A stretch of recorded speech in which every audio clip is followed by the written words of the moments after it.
Hello everyone and welcome to another video of mine. Today I'm giving you my review of the Castlevania Netflix series, which I got to see this recent weekend. And I'm here to give you essentially my reviews. I allowed it for a few days, as always, for me to sink in and to get my overall thoughts on it. So, okay. First and foremost, I want to say this. I really enjoyed the show. I thought it was quite solid. I thought it was a really interesting show. But first and foremost about it is that this is not your old school SNES type of Castlevania video games or pixelated games on the NES or Super Nintendo, whatever system it was on back in the 80s or 90s. And it's based on Castlevania 3 and hints of 4 and mix of it, as I've heard of other reviewers said of the who are much more on topic about video games of Castlevania than I am. So yeah, and basically the first episode is centered around Dracula himself and how he's a very secluded, quiet, despised man. Well, not really man. He's a freaking vampire from hell itself, and eventually a woman comes across his his building, and she to him at least represents the better side of humanity, and he's like, no, don't give a shit, don't care, he's had enough of humanity, he hates it as a whole. But this woman comes along and she essentially is almost kind of like, in his view, redeems humankind and represents a better side of it, better side of humanity to him, the loyalty, the courageousness, the bravery, the wisdom, the ambition. She really does show the unwilling, the undying side of humanity to him, and how she is so persistent and so how much she wants to learn from him. And eventually she gets burned at the stake by the town that views her as going to Dracula as a sign of the devil and witchcraft and all that type of stuff, and she dies. And that pisses off Dracula to the point where he says, in 1 year time, in 1 year amount of time from the day when she was burned, that he will rain hell on earth. It's like every night, demons will come and just kind of fuck everything up, and essentially they will destroy it all. And you know that what will happen in the 1 year time. He'll just destroy all of Wallachia as a whole. And during that's just the first part of the first episode, and then it's like episode 2, 3, and 4 are focused on Trevor Belmont meeting up with a girl who's part of this. Her and her uncle, I believe, are like part of this secluded religious part of this sect, a part of this group, who are also opposed towards the church in Wallachia, who are of the religious people who burnt Dracula's wife. And Trevor Belmont meets up with this woman, and they're kind of like, okay, what's going on with this place? I'm here trying to maybe help it at least. And there's a sense of dynamic fusion between them, and they go down into somewhere and they find Alucard. I do apologize for forgetting the girl's name. And then they're like, oh, okay, let's go around and let's try to at least, try to compensate, at least try to at least approach Dracula and how this happens. And that's just a build-up of season 1 itself, because this show is awesome. It really is awesome. Not with all its faults, but it certainly is awesome. First and foremost, I'm going to say this. This is not your old school, like I said, video game-esque, pixelated old school time of Castlevania games. This is not. There's a scene in this movie, there's a scene in this Netflix series where there's a demon out at night, and it has a corpse baby, a human baby in its mouth, and it's like, and it runs away. This is a hard R movie. This is one of the most hard-rated. This is honestly one of the most R-rated movies. Shit, I keep saying movies. It's not a movie. It's crap. It's not crap. It really isn't. It's a strong R-rated Netflix series. One of the most goriest among the goriest TV shows I've ever seen. And I really do like this first season overall. It feels very, very well established about what is setting this environment to do.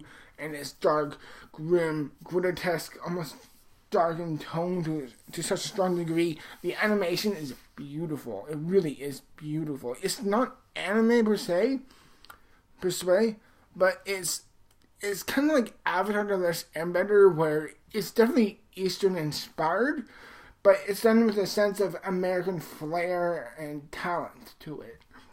And it really makes it feel separate from any other type of animation out there. And it really works well with the animation in this series. And it works brilliantly well. The voice actors are great. I love the voice of Dracula. It doesn't feel too Eastern European, like, Dracula. It feels a bit more graspier and heavier, and tone-wise, it sounds very thick and very very fierce. Richard Armitage voices Dracula, and I love Richard Armitage as an actor. He's great. If you know who he is, and then you remember him as Thorin from the Hobbit trilogy. He also played what's his name from Hannibal season 3, and he was also in Hannibal season 3, and he had a very small cameo in the very first Captain America movie. And I just love him in this role. He really has a great vocalization of Dracula, and a bunch of the other actors work great well to it. But my biggest problem with this first season is it's overall, even though it feels great in the sense of establishment, this all kind of feels like, it just feels kind of like establishment. It's like, okay, let's make this real cool, interesting, all like that. It feels very promising, but it never feels fulfilling. And the first episode is awesome. I love it. I will say, I wish we got more feeling, a better feeling of establishment of the connection between Dracula and the woman who he fell in love with.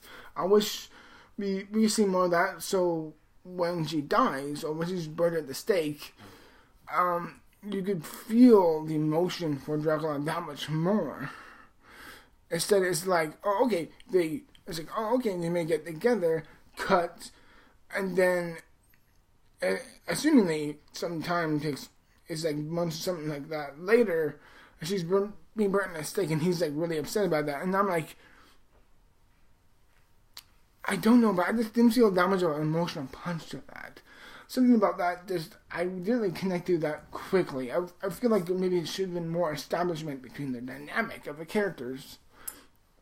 Also, another dimension, I feel like the series, while overall really good, is too short. Here's the thing. My biggest praise for anything ever is I want more. But there's a difference between being given enough and being like, yes, that's amazing, I could definitely see more of this, and then there's an opposite direction of that. I was saying, I feel empty-handed. There's a drop of it here, but it doesn't feel too much. Each episode is 25 minutes long, and there's only 4. Really, you can describe this as a series, as a TV series as a whole, and make it of a movie.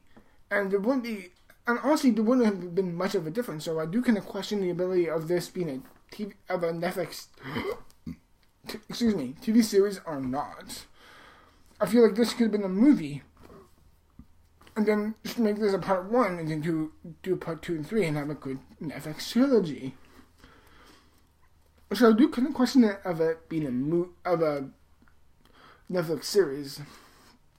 If it's just already so short, you can just cram it together and make a movie, an hour and a half long movie of this, and the pacing of it does feel a bit off for me, and it definitely feels like it's constantly feeling like I said before, like an establishment of a franchise to it, and it feels like we're just hinging into it, and that's not maybe good enough for the first episode or 2, but if that's all you get from a first season of 4 episodes, less than half an hour each, then I ultimately did feel a bit empty-handed, and I felt like there should have been much more to it.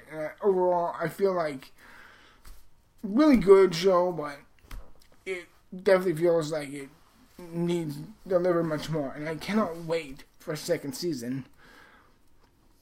I understand they make it longer. I understand if they can't go any longer than 25-minute episode, but at least make it more than 4 freaking episodes. At least 10. At least 10. I'd like to have a second season where it's like 10 episodes. Then third season, 10 episodes. Like, seriously.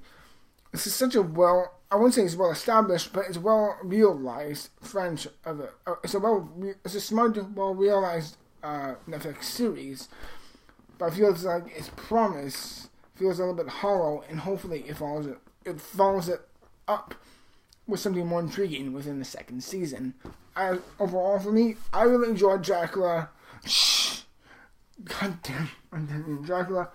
I really did enjoy a Castlevania series, Netflix series season 1 overall. I really do.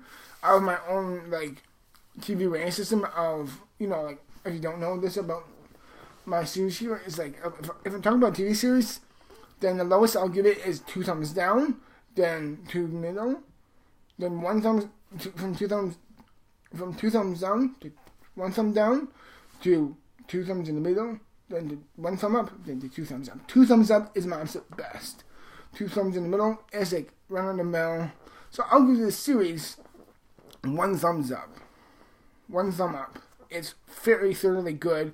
It needs improvement, but overall, very solid, very good. And I cannot wait for a second season. I really did enjoy the season overall. The animation is amazing. I love the design of... I just forgot, but I don't realize it's Trevor Belmont. I love the look of him. He reminds me a lot of Nanashi from Sort of the Stranger. I just love his look. That great big sweater and top looks very Nordic to me. I love his design. I love the look of his hair. He looks so cool. This overall, I really thought it was a great first. I thought it was a solid, great first season. Not perfect, but it may leave you feeling a bit empty-handed and maybe a bit too short. And it definitely has some awkward pacing moments. But overall, solid animation, great voice acting, and incredible, and some of the best, goriest stuff you'll ever see, maybe since the Saw movies. And I would thoroughly recommend this first season. Overall, everyone, I really did enjoy it. Overall, I really hope what you guys saw it yourselves. And as always, thank you very much. And I'll come back with another review today, everyone, which I'll have a review for Resident Evil Vendetta. Till then, everyone, thank you very much. And I'll see you in the future for more videos as always. Till then, thank you very much and have a great day. Bye-bye.